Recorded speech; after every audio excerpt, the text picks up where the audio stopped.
Olá, você que acessa Fiquem Sabendo. A nossa entrevista nesta semana é com o promotor de justiça Roberto Liviano, que preside o MPD, Movimento do Ministério Público Democrático. Nessa conversa vamos discutir o papel da transparência e a importância de a administração pública agir dessa forma em um momento como o atual, no qual o Estado brasileiro enfrenta uma grave crise econômica. Doutor Roberto, primeiramente, obrigado por conversar com a gente. Doutor, o primeiro ponto que eu queria ouvir a sua opinião é o seguinte: se na sua avaliação a administração pública brasileira como um todo, e a gente fala de União, Estado, município, se ela é transparente, como é que você vê essa questão? Em primeiro lugar, da minha alegria de estar conversando com Fiquem Sabendo, parabéns pela iniciativa, pela empreitada. Eu acredito, observando a evolução da sociedade, o comportamento mesmo da administração pública, com uma visão de processo histórico, hoje existe um pouco mais de transparência, né? Nós estamos construindo uma evolução cultural em relação a isso, né? E há um marco importante neste processo histórico, que é a Lei de Acesso à Informação Pública, mas é uma lei que demorou muito para que o Brasil tivesse esse instrumento legal, né? Para se ter uma ideia, aqui na América do Sul, a Colômbia tem uma lei dessas desde 1888. Né?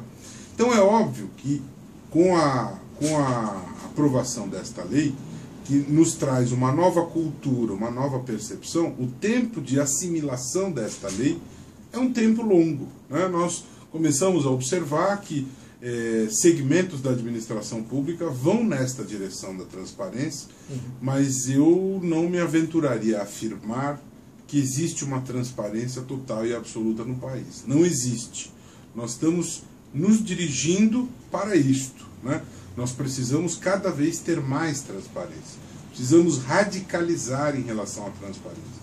Precisamos de ouvidorias em todos os segmentos da administração pública.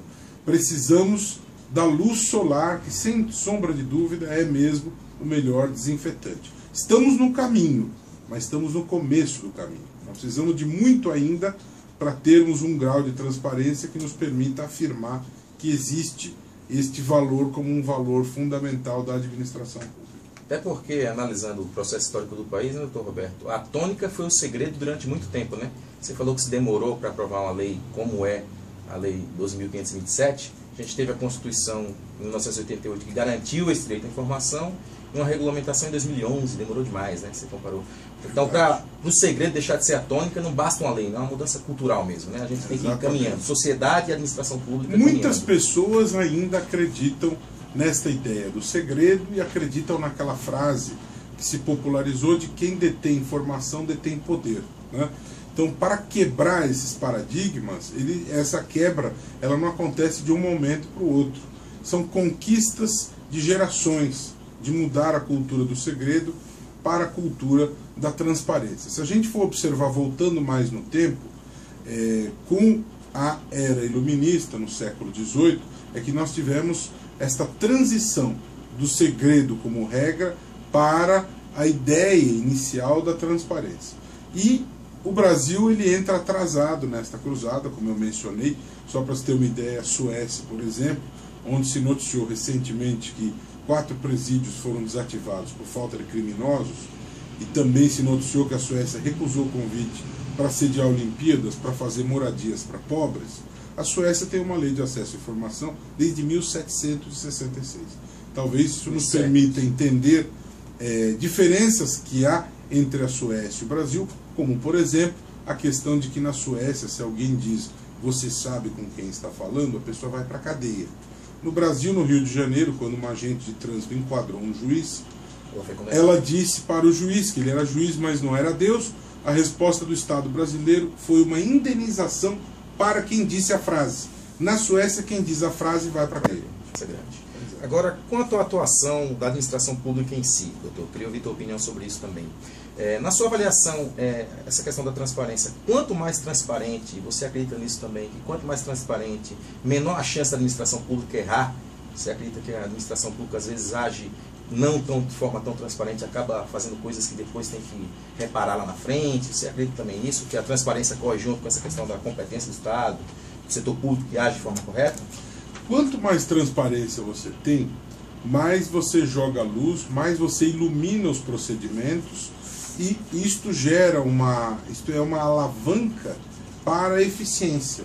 Porque quando você aponta os erros, você cria rotinas, que essas rotinas são dirigidas a você aperfeiçoar e fazer valer o princípio da eficiência, que é um princípio da administração pública no país. Então eu não tenho dúvida que quanto mais transparência você tem, mais você expõe os erros, os equívocos, mais você gera um ambiente voltado para o aperfeiçoamento dessas rotinas em busca da eficiência, da modernidade, da própria economicidade que deve ser inerente à administração pública. Doutor Roberto, hoje o Brasil enfrenta uma recessão, né? Uma crise econômica grave.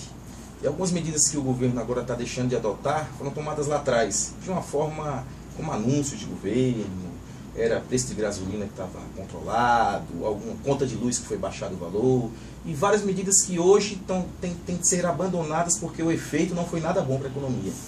E lá atrás a impressão, pelo menos que eu tenho, é que a coisa foi meio que feita ali, no afogadilho, não se falou nada.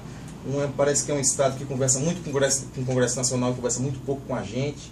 Você avalia que, ainda mais num cenário de crise, em que o Estado tem que fazer escolhas, nós todos temos que fazer escolhas também, e o Estado, analistas falam em apertar os cintos, o Estado tem que gastar menos em várias áreas. Num momento como esse de crise, você não acha que é importante o Estado agir ainda de forma mais transparente? E ainda, lá atrás, se ele tivesse agido dessa forma, ele não teria evitado muitos dos problemas que a gente enfrenta hoje? Sem sombra de dúvida, o Estado ele precisa ser transparente e ele precisa ter uma cultura permanente de prestar contas do que faz. É o que os americanos chamam de accountability, né?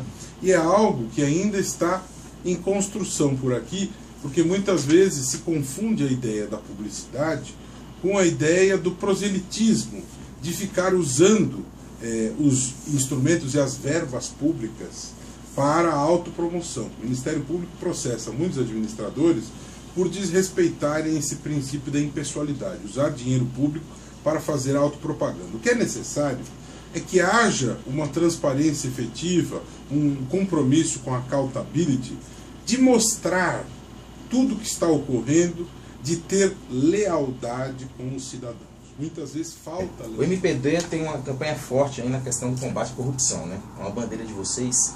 E eu queria que você falasse sobre isso e vendo se você vê alguma relação com a questão também da transparência no setor público. Você acha que a transparência, de alguma forma, pode servir de instrumento para o combate à corrupção? Não tenho a menor dúvida disso. Mas antes de falar disso, eu quero dizer que o MPD fez parte do Fórum de Entidades que lutou pela aprovação da Lei de Acesso à Informação Pública. Continua integrando o Fórum, apoiando essas iniciativas, porque a lei existe, mas ela precisa se concretizar. Então existe uma ação permanente, coletiva nesta direção. Outra frente de preocupação nossa, e já vem de longe, não é só algo mais recente, por exemplo, como a lei da ficha limpa, mas desde a década de 90 nós já estamos engajados nesta luta e participamos do Comitê de Entidades que lutou pela aprovação da Lei 9.840, que define os crimes de corrupção eleitoral. Participamos da luta pela lei da ficha limpa, estamos engajados num trabalho por uma reforma política que é necessária. Portanto, a luta contra a corrupção faz parte das bandeiras do movimento do Ministério Público Democrático. Não tenho a menor dúvida que a transparência tem relação direta com a questão do controle da corrupção. Aliás, um importante cientista político americano, Robert Klitgard, ele esculpiu uma equação que resume muito bem esta questão da corrupção e a sua relação com a transparência. Quanto mais transparência e menos discricionariedade você tem, melhor controle da corrupção. Em sentido oposto, menos transparência, mais discricionariedade igual a corrupção. Portanto, dentro da equação de Klitgard, nós temos dois fatores fundamentais, que é o grau de discricionariedade, que é o poder que o administrador tem de decidir diretamente, e a transparência são os dois fatores geradores da questão da corrupção. Portanto, quanto mais você expõe as entranhas da esfera pública, melhores condições você tem de controlar a corrupção, melhor você cria um ambiente mais eficiente para que a sociedade possa verificar contas, acompanhar o que fazem os seus representantes e desta maneira ter um padrão de controle da corrupção mais ajustado às necessidades sociais. Maravilha. Roberto, obrigado pela conversa que teve conosco, viu? Um grande prazer e boa sorte ao Fiquem Sabendo. Obrigado.